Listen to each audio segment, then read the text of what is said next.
नमस्कार साथियों। Himachal Pradesh GK series में आपका स्वागत है। मैं विजय चौहान एक बार फिर से आपका इस सीरीज में स्वागत करता हूं।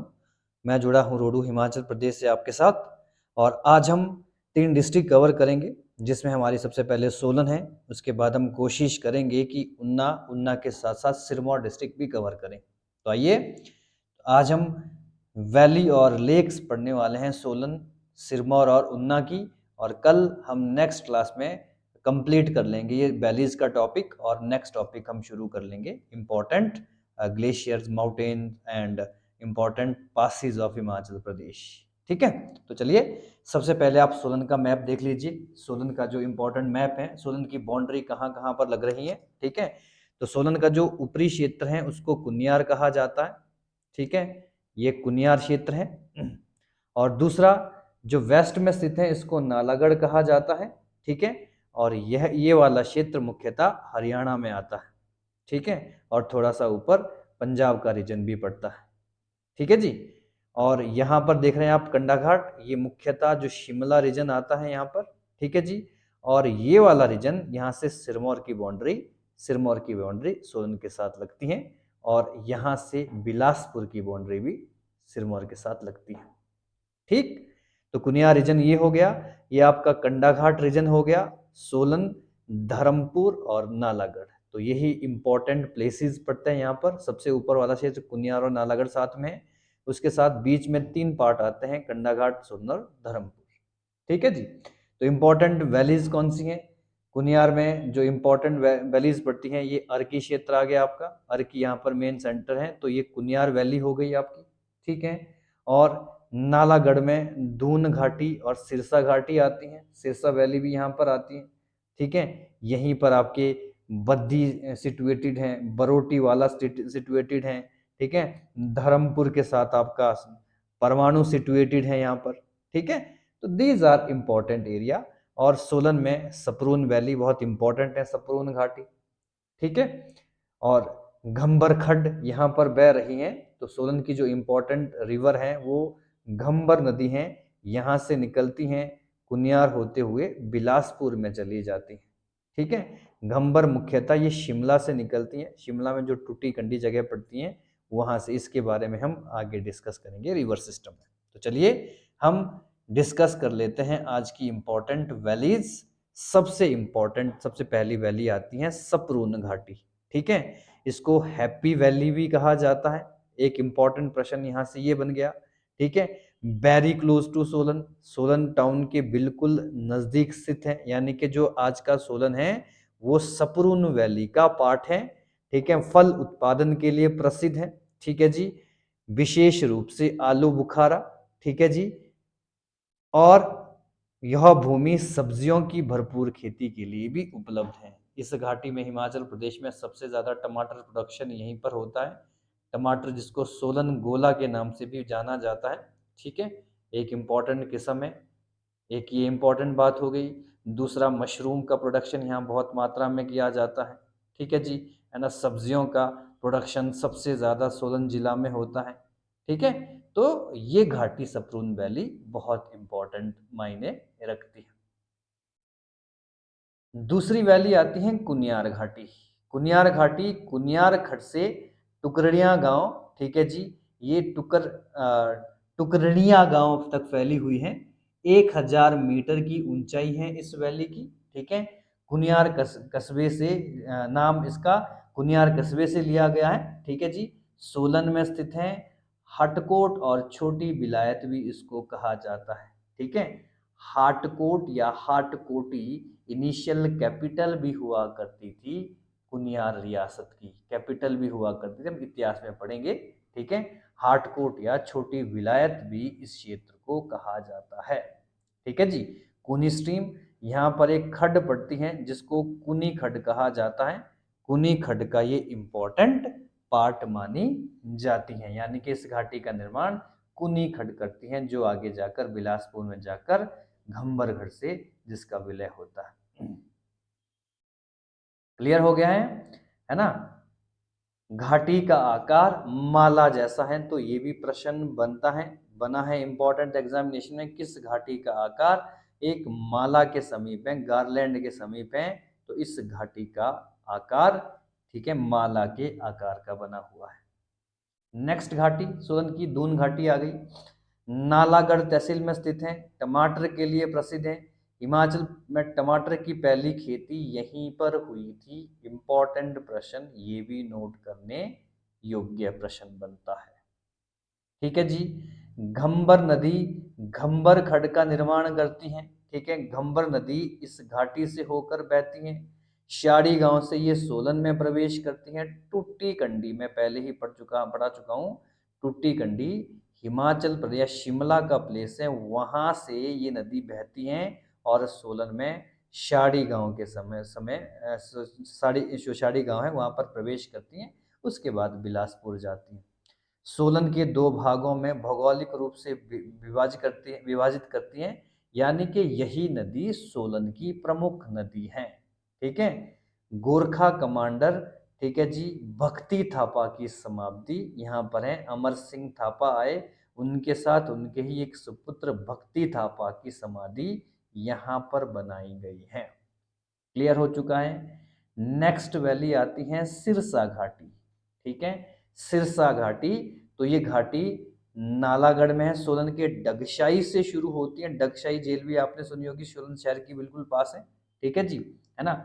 Baldi river flow through this घाटी, यानी कि इस घाटी का निर्माण बाल्दी नदी करती है, सपरून सॉरी आपके सिरसा घाटी का। ठीक है, सिरसा नदी भी बहती है यहाँ पर। नालागढ़, बद्दी, परमाणु इस घाटी के प्रमुख औद्योगिक क्षेत्र है। ठीक है जी, क्लियर हो गया यहाँ तक। ठीक है जी। Quartzite discovered here by Olaf Prufer. ठीक है, ये एक इंपॉर्टेंट प्रश्न बन गया। 1951 में ओलाफ प्रूफर नाम के एक व्यक्ति के द्वारा यहाँ पर क्वार्टजाइट की खोज कर दी गई थी। एक इंपॉर्टेंट इंडस्ट्रियल या औद्योगिक संबंधी प्रश्न बनता है। क्लियर हो गया है। तो लेक्स इंपॉर्टेंट यहाँ पर कोई भी नहीं है। इंपॉर्टेंट घाटियां हमने पढ़ ली, ठीक है, जिसमें सपरून घाटी एक आ गई। ठीक है, मैं थोड़ा सा यहाँ मेंशन कर लेता हूँ, सपरून वैली हो गई। ठीक है जी, आपके कुनियार वैली हो गई। ठीक है, कुनियार घाटी सोलन की हो गई। तीसरी आपके सिरसा घाटी नालागढ़ वाली हो गई। ठीक है जी, है ना। और इंपॉर्टेंट घंबर वैली हो गई। तो these are important valley of Solan. Clear. Next आता है आपका सिरमौर रीजन। सिरमौर, सिरमौर की बाउंड्री में पहले ही पढ़ा चुका हूं, वेस्ट में सोलन के साथ लगती हैं। ठीक है, सिरमौर की बाउंड्री सोलन के साथ लगती हैं। ठीक है जी, शिमला के साथ लगती हैं बाउंड्री। ठीक है, और उत्तराखंड के साथ बहुत बड़ा रीजन, थोड़ा सा यूपी के साथ भी बाउंड्री सिरमौर शेयर करता है। ठीक है, गिरी नदी सिरमौर के बीचों बीच बहती है, गिरी नदी। और ये पोंटा साहिब में जाकर एक नदी आती है यमुना, इसमें मिल जाती है। इसकी चर्चा हम रिवर सिस्टम में कर लेंगे। क्लियर। ठीक है, इंपॉर्टेंट कौन कौन से पार्ट है सिरमौर के? राजगढ़ क्षेत्र इंपॉर्टेंट, इसके बारे में हम डिस्कस करेंगे आगे। राजगढ़ प्लेस सबसे ऊपर है। पच्छाद हो गया सरा क्षेत्र का, नौहराधार हो गया। ठीक है, संगड़ा क्षेत्र हो गया, रोहनाट एक इंपॉर्टेंट प्लेस है। ठीक है जी, ददाऊ क्षेत्र, ठीक है, सब तहसील भी हैं। रेणुका क्षेत्र बहुत इंपॉर्टेंट है, सेंटर में बसा हुआ है। ठीक है जी, रेणुका सिरमौर के।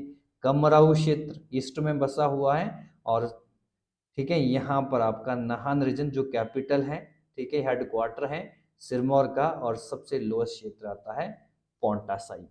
ठीक है, एक बार इसका मैप अगर आप समझें, ठीक है जी, राजगढ़ हो गया, राजगढ़ के साथ पच्छाद हो गया, नौहराधार हो गया। ठीक है ना। सेंट्रल पार्ट आपका रेणुका हो गया, साउदर्न पार्ट में नाहन और पोंटा क्षेत्र हो गए, ईस्ट पार्ट में आपके रोहनाट, ठीक है जी, कमरऊ जैसे क्षेत्र आ गए। तो आप इस तरह के मैप को इजीली से समझ सकते हैं, क्योंकि मैप से भी बड़े प्रश्न Himachal Pradesh public service commission पूछता है। घाटियां कौन कौन सी आ गई? सबसे पहले क्यारदादून घाटी, इसे पोंटा घाटी के नाम से भी जाना जाता है। पोंटा साहिब में स्थित है ये घाटी। यह मारकंडा और धरती पर्वत श्रृंखलाओं में स्थित है। ये धरती ना होकर धारटी होगा, ठीक है। धारटी माउंटेन रेंज है सिरमौर की, ठीक है। धारटी माउंटेन रेंज है, ठीक है। ये शिवालिक का ही पार्ट है, धारटी धार इसको बोलते हैं, ठीक है जी, है ना। गिरि और बाटा नदी इस घाटी का निर्माण करती है। गिरि सबसे इंपॉर्टेंट नदी है और इसके साथ साथ बाटा नदी इस घाटी का निर्माण करती है, ठीक है। क्लियर हो गया। घाटी के निम्न क्षेत्र हैं, ठीक है। लोअर दराटी क्षेत्र, लोअर धारटी क्षेत्र इसको बोलेंगे, धारटी, लोअर धारटी। जामुन खाला ये पूरब में पड़ता है, ईस्ट में पड़ता है, इसी घाटी के पार्ट है। वेस्ट पार्ट को गरीबनाथ क्षेत्र कहा जाता है और साउदर्न पार्ट इसका राजवन हो गया, ठीक है। तो इस तरह से इसका आप मैप भी समझ सकते हैं, ठीक है। राजवन क्षेत्र इस घाटी में यहाँ पर स्थित है, ठीक है। पूरब में जामुन खाला क्षेत्र स्थित है, ठीक है जी, है ना। क्लियर हो गया यहाँ तक। जामुन खाला क्षेत्र ये हो गया, ठीक है। पश्चिम में लोअर धारटी पड़ गया, लोअर धारटी वेस्ट में पड़ गया इस घाटी के, और नॉर्दर्न में, ठीक है जी, जो नॉर्दर्न पार्ट है, सॉरी लोअर धारटी यहाँ पर पड़ गया और वेस्ट में इसको गरीबनाथ कहा जाता है। तो these are the important part of this valley, ठीक है। तो आप इसको नोट कर सकते हैं प्रॉपर तरीके से, ठीक है जी। The valley has 3 main tract, ठीक है जी, 3 पार्ट हैं इसके, ठीक है जी। सबसे पहला नाम नेलीखेड़ा, इसमें निचली धारटी क्षेत्र, बाता के उत्तर में, जामुन खाला के पूर्व तथा टीला, गरीबनाथ के पश्चिम क्षेत्र में मैं ऑलरेडी यहाँ पर समझा चुका हूँ, ठीक है। इसको बोलते हैं पारदून क्षेत्र। माजरा गांव के पास वन क्षेत्र है जो कभी उपजाऊ और कृषि योग्य हुआ करता था, ठीक है। हालांकि इतना डिटेल में जाने की जरूरत है नहीं, ठीक है। बहुत डिफिकल्ट पेपर हो गया सिविल एग्जाम का, तो वहां पर ये प्रश्न आ सकते हैं, ठीक है। दून प्रॉपर यमुना और धारटी पहाड़ियों के बीच का क्षेत्र है और ये गिरि और बाटा नदियों को द्वारा सींचा जाता है। क्लियर हो गया है। राजा शमशेर, सिरमौर के जो राजा शमशेर प्रकाश थे ने इस क्षेत्र को बसाया था, जो पहले एक घना वन क्षेत्र था, ठीक है। तो इंपॉर्टेंट प्रश्न आ गया, पौंटा घाटी का निर्माण किसके द्वारा किया गया था? राजा शमशेर प्रकाश के द्वारा किया गया था। घाटी का अधिकांश भाग सीसगिरी क्षेत्र में आता है और थोड़ा क्षेत्र ट्रांसगिरी क्षेत्र में आता है, ठीक है। ट्रांसगिरी और सीसगिरी क्या है इसके बारे में आगे पढ़ाऊंगा। गिरी से जो पार वाला एरिया है उसको ट्रांसगिरी और इस वाले को सीसगिरी कहा जाता है। हम इसको आगे डिस्कस कर लेंगे, अभी केवल आप इसको नोट करते रहना जब हम रिवर सिस्टम पढ़ेंगे। यमुना नदी इस घाटी को देहरादून से अलग करती है, यानी कि उत्तराखंड वाले पार्ट में जो देहरादून पार्ट हो गया, तो यमुना नदी इस घाटी को, यमुना नदी ये देहरादून वाला यूके वाला पार्ट हो गया और ये पोंटा वैली वाला पार्ट हो गया, ठीक है। इंपॉर्टेंट प्रश्न यहाँ से क्या बनता है, पोंटा वैली कहाँ पर है, पोंटा वैली कितने भागों में डिवाइडेड है, ठीक है। ये दूसरा इंपॉर्टेंट पॉइंट आ गया। पोंटा वैली का अधिकांश क्षेत्र किस में आता है, तो सीसगिरी में, ये भी आपको याद रखना है। और चौथी इंपॉर्टेंट, कौन सी नदियों से ये घाटी बनती है, तो मैं आपको गिरि और बाटा नदी पहले ही बता चुका हूं, ठीक है जी। धार्मिक स्थल यहाँ पर कौन सा है, पोंटा साहिब का गुरुद्वारा और राम मंदिर जो कि पोंटा साहिब में है, आगे डिस्कस हम कर लेंगे। नेक्स्ट आता है राजगढ़ वैली, ठीक है। इसे पीच वैली, आड़ू घाटी, हिमाचल प्रदेश में सबसे ज्यादा आड़ू का उत्पादन कहाँ पर होता है, राजगढ़ में होता है, इसलिए इसको पीच बॉल ऑफ एशिया, ठीक है, या पीच वैली ऑफ एशिया कहा जाता है। ये भी एक इम्पॉर्टेंट प्रश्न बनता है, इम्पॉर्टेंट प्रश्न है, नोट कर लेना। Located in Sirmaur district, Sirmaur district पढ़ रहे हैं तो सिरमौर में ही होगा। यह हरियाली और उपजाऊपन के लिए प्रसिद्ध है, ठीक है। It is merely important for green and fertile, ठीक है जी। झीलों की बात करते हैं, रेणुका लेक, ठीक है। ददाऊ के पास सिरमौर जिले में स्थित है। ठीक है, इसका एल्टीट्यूड है, ऊंचाई है 672 मीटर की ऊंचाई पर स्थित है। ठीक है, इंपॉर्टेंट पॉइंट नोट करने वाले, हिमाचल प्रदेश की सबसे बड़ी प्राकृतिक झील है, जिसकी सरकमफ्रांसिस परिधि यहाँ से लेकर यहाँ तक 2.5 किलोमीटर है। और विशेषता क्या है इसकी? इसकी आकृति सोई हुई महिला की तरह है, इसलिए इसको द स्लीपिंग विमेन भी कहा जाता है। स्लीपिंग विमेन भी कहा जाता है। ठीक है जी, कहा जाता है यहाँ पर परशुराम, जो भगवान परशुराम हैं, ठीक है, उनका निवास स्थान था। उनके जो पिता थे जमदग्नि, उन्होंने परशुराम जी को आदेश दिया कि माता, यानी कि उनकी माता रेणुका का, ठीक है, वध कर दें। तो पिता की आज्ञा का पालन करने के लिए परशुराम जी ने अपनी माता का वध कर दिया, जिसके बाद वो वहां पे गिरी और लेटी हुई महिला के रूप में झील निर्मित हुई, ऐसा माना जाता है। ठीक है जी, इंपॉर्टेंट प्रश्न मैं पहले ही बता चुका हूं आपको। हिमाचल प्रदेश में 3 रामसर क्षेत्र हैं, चंद्रताल, पोंग डैम और रेणुका। रेणुका भारत का सबसे छोटी आर्द्र भूमि है, भारत की सबसे छोटी, ठीक है, रामसर भूमि है। याद रख लेना, रामसर भूमि क्या होती हैं, पिछले लेक्चर में मैं आपको प्रॉपर तरीके से बता चुका हूं।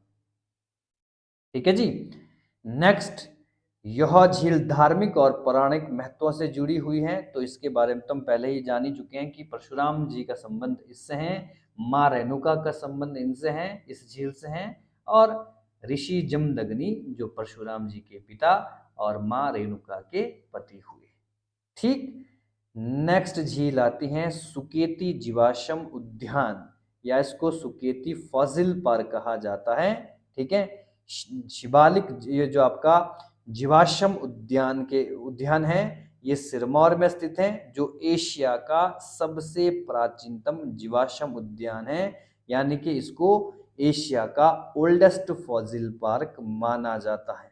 ठीक है, यहाँ पर बड़े बड़े हाथियों के अवशेष प्राप्त हुए हैं, बड़े बड़े कछुओं के अवशेष प्राप्त हुए हैं। रिडले नामक जो आपका रिडले नामक का जो कछुआ है वो यहाँ से प्राप्त हुआ है, सबसे बड़ी प्रजाति है कछुओं में। ठीक है, उड़ीसा में जो भीतरकनिका उद्यान है वहाँ रिडले की खास जाति पाई जाती है। ठीक है जी, पूरी तरह से सूख चुकी है ये झील, अब यहाँ पर केवल रेत और पत्थर ही देखने को मिलते हैं। कठोर जल प्रकार की झील माना गया है इसको, हार्ड वाटर टाइप। तो ये एक इंपॉर्टेंट प्रश्न बन गया है, it is classified as hard water type lake based on the sediments, क्योंकि वे कंप्लीटली अब खत्म हो चुकी है। परशुराम ताल लोकेटेड, जब रेणुका झील के पास जाएंगे तो वहीं पर एक छोटी सी झील और भी आती है, जिसको परशुराम लेक कहा जाता है। ठीक है, सिरमौर डिस्ट्रिक्ट में है, रेणुका झील के पास है। इसका संबंध भगवान विष्णु के अवतार परशुराम जी से ही है। ठीक है जी, धार्मिक और पौराणिक स्थल माना जाता है, ये तो इसकी पहले से ही हम डिस्कस कर चुके हैं। क्लियर हो गया है यहाँ तक। नेक्स्ट आती है हमारी उन्ना डिस्ट्रिक्ट। ठीक है, तो सिरमौर भी हमारा कंप्लीट हो गया, वहां पर 2 ही इंपॉर्टेंट वैली आ गई, एक पोंटा वैली हो गई, दूसरी आपकी दूसरी वैली कौन सी है, राजगढ़ वैली। ठीक है, अब इसके बाद हमारा 2 इंपॉर्टेंट लेक्स आ गई सिरमौर में, जिसको रेणुका झील बोलते हैं, रेणुका के बाद दूसरी जो जीवाश्म पार्क है सुकेती। क्लियर। नेक्स्ट आता है हमारा उन्ना डिस्ट्रिक्ट। उन्ना कांगड़ा से टूटकर बना था। उन्ना के पूर्व में हमीरपुर सिचुएटेड है, साउथ में बिलासपुर सिचुएटेड है, नॉर्थ ईस्ट तथा नॉर्थ ईस्ट में कांगड़ा सिचुएटेड है, और वेस्टर्न पार्ट सारा पंजाब का है, यानी कि उन्ना का जो टोटल कल्चर है वो भी पंजाबी ही है। ठीक है, इंपॉर्टेंट प्लेसेस कौन कौन से, घानरी, अम्ब, भंगाणा, उन्ना, हरोली। ठीक है, तो हरोली, उन्ना, बंगाणा, अम्ब, ये महत्वपूर्ण प्लेसेस हैं उन्ना जिले के। ठीक है जी, तो यहाँ पर जो प्रसिद्ध वैली हैं उसको हम स्वान स्वां या जसवान या दून घाटी के नाम से जानते हैं। ऊना जिले में स्थित है ये घाटी। ठीक है, स्वान नदी जिसको हम शोक की नदी कहा जाता है। ठीक है, शोक की नदी कहा जाता है, रिवर ऑफ सॉरो माना जाता है ऊना में, क्योंकि इस नदी में अधिकतर बाढ़ आती हैं जिससे ऊना में काफी नुकसान होता है, इसलिए इसको शोक की नदी कहा जाता है। ठीक, यह घाटी उत्तर पश्चिम में दौलतपुर, ऊना के दौलतपुर से लेकर संतोषगढ़ तक फैली हुई है। ठीक है, नंगल और पंजाब के पास तक फैली हुई है। इस घाटी की लगभग चौड़ाई 7 से 14 किलोमीटर है। ठीक है, मेरली स्वान नदी ऊना की प्रसिद्ध नदी है, इसकी चर्चा हम कर रहे हैं। ठीक है जी, तो आई थिंक 3 डिस्ट्रिक्ट हमारी कवर हो चुकी हैं। झीलें ऊना में कोई भी पढ़ने के लिए नहीं है, एक ही घाटी यहाँ पर याद रखनी है, स्वान घाटी। ठीक है, या जसवान घाटी। इसके साथ साथ जो आपका सिरमौर क्षेत्र आया, सिरमौर क्षेत्र में हमने 2 इम्पोर्टेंट घाटियां पढ़ी, परशुराम सागर पढ़ा, ये इम्पोर्टेंट लेक है। ठीक है, सुकेती जीवाश्म पार्क, इसके बारे में ज़रूर पढ़िए, बहुत इंपॉर्टेंट है, नोट्स बनाइए इसके। रेणुका झील बहुत इंपॉर्टेंट है। ठीक है, और नेक्स्ट इंपॉर्टेंट आपका बीच वैली ऑफ राजगढ़ जिसको हम बोलते हैं, बहुत इंपॉर्टेंट है। और पोंटा से तो बहुत प्रश्न बनते हैं, इस घाटी में इंपॉर्टेंट प्लेसेस हम आगे डिस्कस कर लेंगे। ठीक है, तो आज की क्लास में केवल हमने 3 डिस्ट्रिक्ट कवर करी, जिसमें 3 डिस्ट्रिक्ट की हमने घाटियां और वैली कवर करी। कल हम मुख्यतः कांगड़ा, हमीरपुर और बिलासपुर को कवर करेंगे। उसके बाद नेक्स्ट यानी कि अगले जो नेक्स्ट डे हमारा नेक्स्ट टॉपिक होगा, उसमें हम डिस्कस करेंगे हिमाचल प्रदेश में इम्पॉर्टेंट पर्वत श्रृंखलाएं, पर्वत चोटियां, ग्लेशियर्स और पासेस। ठीक है, बहुत बहुत धन्यवाद।